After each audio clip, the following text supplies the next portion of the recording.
में जागते समय हो, जब भी आज्ञा हो उस आज्ञा का पालन करना सर्वोच्च भक्ति है। इसलिए हमको तो गुरु कब बचाएंगे, जब हम गुरु के प्यारे बनेंगे।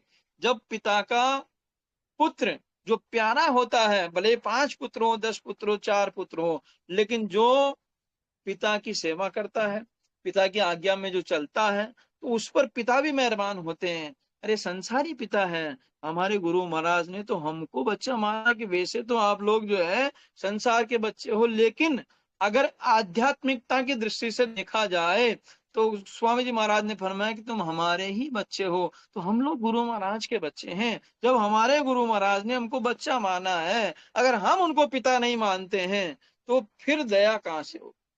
हम उनसे दूर रहते हैं। हमको उनको अपना हाथ पकड़ा देना चाहिए, उनका हाथ नहीं पकड़ना है। सतगुरु भैया पकड़ो मोरी, कि हे गुरु महाराज आप मेरी बाह को पकड़ लीजिए। क्योंकि हम संसार के जकोल में, संसार के तूफानों में, संसार के कर्म कर्जों के लेन देन में हम कभी भी हम भग सकते हैं, छूट सकते हैं, कहीं भी जा सकते हैं। लेकिन जब गुरु महाराज हमारे हाथ को, हमारी मुट्ठी को, हमारी बाह को जब वो पकड़ लेंगे, तो निश्चित रूप से संसार का कोई भी जकोला आवे, क्योंकि गुरु राजी तो करता राजी, काल कर्म की चले ना बाजी। 3 लोक खंड में सदगुरु से बड़ा न कोई, करता करे ना करी सके, और गुरु करे सोई। गुरु से बड़ा कोई संसार में है ही नहीं। इस संसार में कोई शक्ति नहीं। सारे धर्म ग्रंथ जो लिखे गए हैं, उन सब में गुरु की शक्ति को सर्वोच्च शक्ति माना है। लेकिन हम लोग मनमुखों के चक्कर में फंस करके, हम लोग मनमुखी रह करके, हम लोग संसार में रह करके, अगर हमारा ध्यान, हमारा प्रेम, हमारा समय ज्यादा से ज्यादा गुरु भक्तों के बीच में, साधकों के बीच में बीतेगा, तो निश्चित रूप से हमारे अंदर भी मजबूती आएगी। गुरु के प्रति प्रेम होगा, प्यार होगा, श्रद्धा होगी और विश्वास होगा। लेकिन संसार में रहेंगे तो संसार वाले जिस प्रकार से अंधकार में भटकते चले जा रहे हैं, ये ज्ञान का प्रकाश होना, ये ज्ञान मिलना, ये दिव्य दृष्टि का, आत्मा का ज्ञान होना, आत्मा का भेद जानना और आत्मा के भेद की जानकारी मिलना, ये बड़े भाग्य से होता।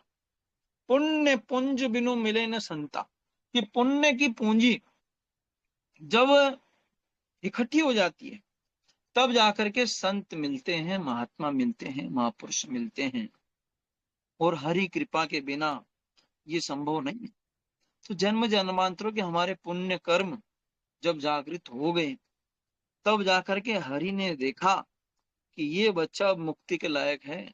तो मुक्ति के लायक क्या करते हैं कि गुरु बिना भव निधि तरे ना कोई। गुरु के बिना कोई भी भव सागर से पार नहीं हो सकता। गुरु गोविंद दो खड़े हमारे हुजूर महाराज जी रोज सत्संग में, रोज हमको ज्ञान देते हैं, रोज शिक्षा देते हैं। हम लोग रोज फेसबुक पे लाइव, जिस प्रकार से टेलीग्राम पे कहाँ कहाँ सुनते रहते हैं, रोज सत्संग सुनते हैं कि गुरु गोविंद दो खड़े काके लागू पाए, बलिहारी गुरु आपने गोविंद दियो मिलाए। तो गोविंद से मिलना है, परमात्मा से मिलना है, प्रभु से मिलना है, तो गुरु की शरण में जाना पड़ेगा। और इतने बड़े महापुरुष हमको मिले हैं, और हम लोग जानकारी के अभाव में ही गुरु भक्ति से हम दूर हो जाते हैं। गुरु भक्ति से दूर